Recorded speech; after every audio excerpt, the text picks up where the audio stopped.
Have you ever noticed someone misrepresenting an argument just to make it easier to attack? That is the strawman fallacy.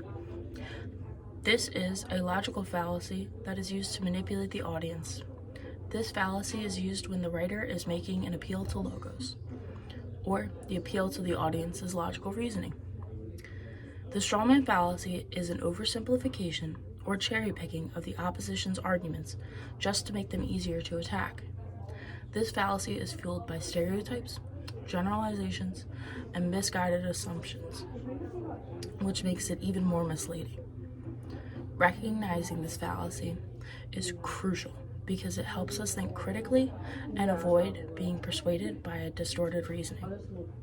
So the next time someone sets up a too simple or too good to be true argument, be careful because they might be using the strawman fallacy. One example of the logical fallacy of a straw man would be in a debate. Person one argues that they think every student should have the option to have a free school lunch. This argument would provide all families the option to have a hot meal at lunch no matter what their economic background is.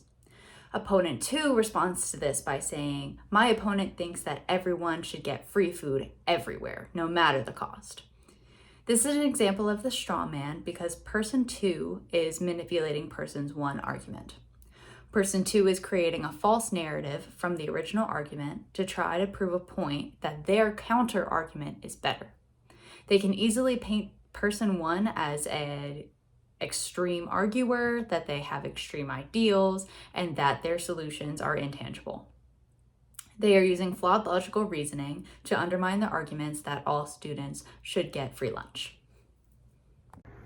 So how do we avoid this fallacy and engage in a more productive and ethical arguments?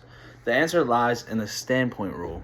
It states that an attack on a standpoint must relate to the standpoint that has been advanced by the protagonist.